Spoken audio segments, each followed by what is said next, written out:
बडीशोप जी आमच्या संस्कृतीमध्ये मुखशुद्धी म्हणून वापरली जाते, जिला आम्ही मोठ्या आवडीनं जेवण केल्यानंतर एक मुख शुद्धी करणं आणि पोटातील जेवण पचणं ह्याच्यासाठी वापरतो. परंतु हीच बडीशोप विषारी असेल तर तुमच्या शरीराला काय परिणाम होतील आणि या बडीशोपची जी व्यापकता आहे आणि ज्या पद्धतीने या बडीशोपचा जो आजचा कारभार आहे, जो व्यापार आहे, तो मोठ्या प्रमाणात पाहू लागला आहे. कारण की ज्या पद्धतीनं लोक आता सहजपणे चालता चालता एखाद्या टपरीवर किंवा रेस्टॉरंटमध्ये गेल्यानंतर तुमच्या समोर जेव्हा बिल येतं तेव्हा त्याच्यासोबत बडीशोप आणि साखरेचा एक बाऊल येतो आणि त्याच्यात आनंदाने आपण जेवण केल्यानंतर ती बडीशोप तोंडात टाकतो. पण ती बडीशोप विषारी सुद्धा असू शकते बरं का. कारण की सगळेच रेस्टॉरंटवाले, सगळेच हॉटेल चालक काय आपल्या आरोग्याची काळजी घेतील हे आपल्याला मानताच येत नाही किंवा हे सत्य नाही. कारण की आजपर्यंत ज्या पद्धतीच्या परिस्थिती आणि एफडीएच्या माध्यमातून तुकाराम मुंडे साहेबांनी ज्या पद्धतीच्या कारवाया सुरू केल्या ना, त्यानंतर लक्षात आलं की ह्या सगळ्या धंद्यांमध्ये किती गोड बंगाल आहे आणि कशा पद्धतीने हे जास्त नफा कमवण्यासाठी, जास्तीत जास्त पैसा कमवण्यासाठी कशा पद्धतीनं आपली नैतिकता बाजूला ठेवून ग्राहकांच्या आरोग्याशी खेळतात. आता हाच खेळण्याचा प्रकार या बडीशोपच्या माध्यमातून समोर आला आहे. नेमका हा प्रकार कुठून समोर आला, नेमकी ही सगळी मोठी रॅकेट कशा पद्धतीने आणि याचे सामाजिक परिणाम काय होत आहेत याच विश्लेषण करण्यासाठी मी आज तुमच्या समोर आहे. नमस्कार मित्रांनो, मी राजेश दुबे. मंथन मध्ये आपलं स्वागत आहे.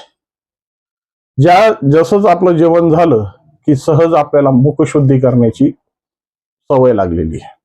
कोणी पान खातं, कोणी तंबाखू खातं, कोणी बडीशोप खातं आणि या परिस्थितीमध्ये ज्या पद्धतीनं बडीशोप ही सगळ्याच भारतीय म्हणजे भारतीय लोकांना प्रिय असलेली गोष्ट आहे. मग घर असू द्या, रेस्टॉरंट असू द्या किंवा सहज तुम्ही जर कोणत्या गावाला चाललात तर सहजपणे तुम्ही या बडीशोपचा वेध घेतात. कारण की रस्त्यात चालता चालता चघळण्यासाठी एक चांगला सुलभ आहे आणि तोंडाची चवही चांगली राहते. पण हीच बडीशोप विषारी असू शकते आणि विषारी असल्याची प्रमाणही मिळालेत. ज्या पद्धतीने या बडीशोपच्या गोडाऊनवर छापा टाकण्यात आला आणि या छाप्यामुळे ज्या पद्धतीनं 26,000 किलो बडीशोप जी कुजलेली होती, जी खराब होती, जी खऱ्या अर्थानं तिला जर बघितलं तर त्याला जनावर सुद्धा खाणार नाही या अवस्थेत सापडलेली ही बडीशोप तिच्यावर रंगरंगोटी करून, तिच्यावर मुलामा चढवून तुमच्यासाठी समोर आणणारी गोष्ट. आता तुमच्या मनात प्रश्न पडत असेल की अशा पद्धतीची इतक्या छोट्या गोष्टीसाठी एवढ्या मोठ्या गोष्टीची भेसळ करण्याची काय गरज आहे. कारण की कुठेही कोणत्याही दुकानात गेलं तर 5 रुपये छटाक किंवा 10 रुपये छटाक या भावात बडीशोप मिळणार आहे. आणि मग लागणार तरी बडीशोप किती, पण ही लागणारी बडीशोप जरी कमी असेल तरी तिचा धंदा खूप मोठा आहे, तिची व्याप्ती खूप मोठी आहे आणि ही व्याप्ती खऱ्या अर्थानं महाराष्ट्रात नाही सगळ्या भारतात पसरलेली.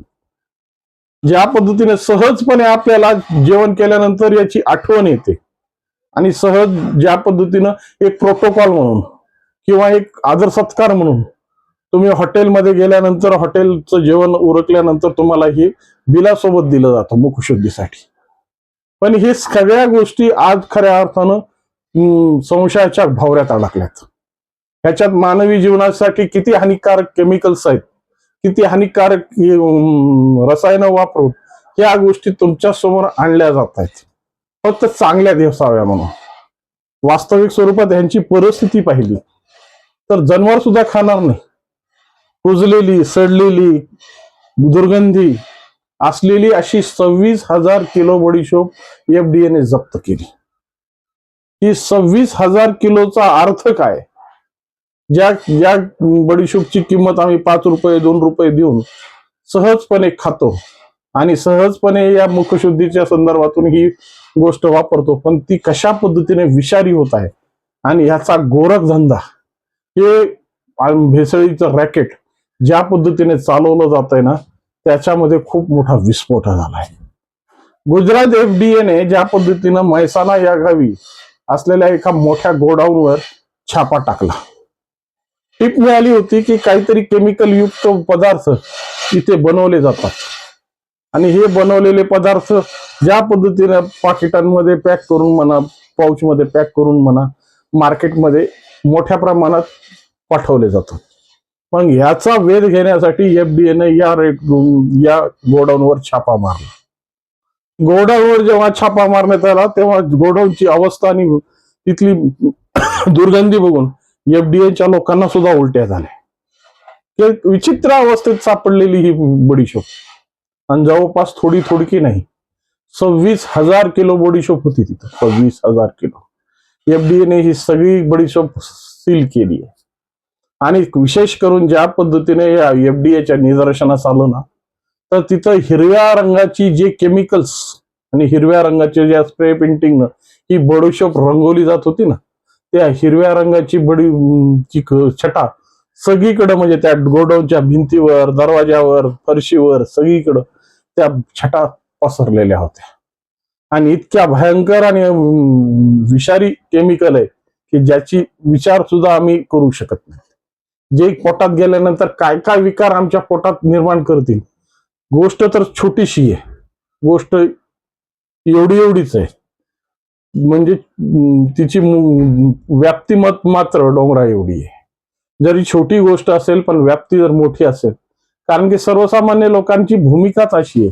आज सगळेच निर्व्यसनी होण्याचा प्रयत्न करतात आणि निर्व्यसनी असल्यामुळं सामाजिक परिस्थितीमध्ये चहापान झाल्यानंतर किंवा सहज आपलं जेवण उरकल्यानंतर प्रत्येकाला या बडीशोपचा हव्यास लागतो. मग ही बडीशोप चगळता ज्या पद्धतीने आम्ही समजतो की आमचं जेवण हे पचण्यासाठी ही सोयीस्कर आहे, पण खऱ्या अर्थानं आतड्याचे विकार, ज्या पद्धतीने जठराचे विकार आणि यकृताचे विकार याच्यामध्ये वाढत आहेत ना, त्याला प्रमुख कारण ही बडीशोप ठरू शकते. कदाचित तुम्ही जी सुट्टी बडीशोप घेताय त्या सुट्टी बडीशोप मध्ये सुद्धा ही बडीशोप तुमच्या घरात येऊ शकते. त्यामुळे सावधान राहा. ज्या बडीशोपवर कलर, केमिकल आणि सुगंध देण्याचा प्रयत्न केलाय ना, त्या बडीशोपवर पासून सावध राहा. कारण की या सगळ्या बडीशोप ज्या पद्धतीने या केमिकल युक्त असून ज्या पद्धतीने मानवी शरीरासाठी ह्या सगळ्या मोठ्या घातक आहेत. आज याचा गोरखधंदा जरी छोट्या प्रमाणात असला तरी ह्याच्यातून मिळणारा नफा मात्र अफाट आहे. त्यामुळे या अफाट नफ्यासाठी वाटेल ते करण्याची परिस्थिती या भेसळखोरांची झालेली. त्यामुळे गुजरात एफडीएनं जरी गुजरातमध्ये ही कारवाई केली असेल, म्हैसाणामध्ये जरी कारवाई केली असेल, त्याची प्रचिती आपल्यापर्यंत सुद्धा मिळते. कारण की ज्या पद्धतीने एखाद्या रेस्टॉरंटमध्ये ठेवलेली ही फुकटची गोष्ट, आम्हाला फुकट म्हणलं की जास्त आवडतं आणि मग त्याला आमच्याकडे लिमिट नसतं. मग ज्या ठिकाणी आपण चुटकीवर खातो त्या ठिकाणी मुठभर खायची सुद्धा तयारी असते. मग अशी परिस्थिती असताना ही परिस्थिती माणसाच्या शरीरावर कशा पद्धतीने बेतेल. आणि ही हिरव्या रंगाची केमिकल युक्त बडीशोप खऱ्या अर्थानं तुमच्या आयुष्यात आली, तुमच्या खाण्यात आली तर 100% समजा आज नाही पण ह्याची प्रताप काही दिवसांनी तुमच्या शरीरावर 100% होतील आणि तुमच्या शरीरातली जी काही विकार आणि ज्या पद्धतीचे आतडीचे रोग असतील ते तुमच्या आयुष्याला ग्रासू शकतात. त्यामुळं मित्रांनो सावधान राहा. सावधान याच्यासाठी की ज्या पद्धतीची भेसळ सध्या मार्केटमध्ये चालू आहे, खऱ्या अर्थानं तुकाराम मुंडे साहेबांनी महाराष्ट्रात दुधाचा विळखा खऱ्या अर्थानं रोखला आहे. ज्या पद्धतीने केमिकल युक्त दूध आम्हाला आतापर्यंत आमच्यासाठी आणून दिले जायचं, खऱ्या अर्थानं त्याच्यावर ज्या पद्धतीने भूमिका मांडल्यात आणि याचे रॅकेट हळूहळू का होईना पण या एफडीएच्या ताब्यात तावडीत सापडू लागलेत आणि एफडीच्या माध्यमातून ह्यांच्यावर कठोर कारवाया झाल्या. याचे दुष्परिणाम मोठ्या प्रमाणात समाजात झाले. पण आज खऱ्या अर्थानं जी चांगली सुपीक गोष्ट आली की आज शेतकऱ्याच्या दुधाला भाव मिळतोय, शेतकऱ्याच्या दुधाची मागणी वाढते आणि शेतकऱ्याच्या दुधाला ज्या पद्धतीने आज भाव मिळतोय ना, त्यामुळे आमचा बळीराजा कमीत कमी सुख आणि समृद्ध तरी होईल. परंतु या पद्धतीनं जरी एफडीएची माध्यम असेल तरी या बडीशोपच्या माध्यमातून जो चाललेला काळा व्यवसाय आहे, या बडीशोपनं घातलेलं थैमान आहे, हे थैमान तुमच्या मुलांच्याही जीवनासाठी खूप घातक आहे. आणि खऱ्या अर्थानं ही पुडी विकत घेत असताना मुलांना आपण या पुडीचं आमिष दाखवत असताना कमीत कमी सावधानता बाळगा. आणि खऱ्या अर्थानं जी काही परिस्थिती आहे आणि जी काही अशा पद्धतीच्या हिरव्या रंगाची केमिकल युक्त ज्या काही बडीशोप आहेत त्यापासून जर सावधानता बाळगली तर निश्चित आपलं आरोग्य सुदृढ आणि सुरक्षित राहील. हे निश्चित. खऱ्या अर्थानं जीवनाची काळजी आपणच घेतली पाहिजे. फुकट मिळतंय किंवा कमी पैशात मिळतंय, त्यामुळं या बडीशोपचा जर अभ्यास आम्ही केला तर सामाजिक परिस्थिती आणि आरोग्याची परिस्थिती दोन्ही बिघडू शकते. आणि ज्या पद्धतीने याचा गोरखधंदा मोठ्या प्रमाणात वाढलाय, टपऱ्या टपऱ्यांवर तुम्हाला या पद्धतीचे बडीशोपचा व्यवसाय दिसतोय. बडीशोपच्या माध्यमातून मोठी क्रांती दिसते. पण ही बडीशोप खरीच तुमच्या शरीरासाठी पोषक आहे का, तुमच्या आरोग्यासाठी चांगली आहे का, याची खात्री मात्र कोणीही देता येत नाही. त्यामुळं या रंगीत असलेल्या बडीशोप पासून, सुगंधित असलेल्या बडीशोप पासून जर सावधानता बाळगली तरच निश्चितपणे महाराष्ट्र सुरक्षित राहील आणि आरोग्यमय राहील. याबद्दल तुम्हाला काय वाटतं आणि याबद्दल तुमच्या काही प्रतिक्रिया असतील तर 100% कॉमेंट्स करा. आणि अशाच रेस्टॉरंटमध्ये जर तुम्हाला अशाच पद्धतीचा काही प्रताप घडलेला असेल त्याचाही अनुभव आमच्याशी शेअर करा. जर व्हिडिओ आवडला असेल तर लाईक, शेअर आणि सबस्क्राईब करून आमचं मनोबल वाढवा. नमस्कार.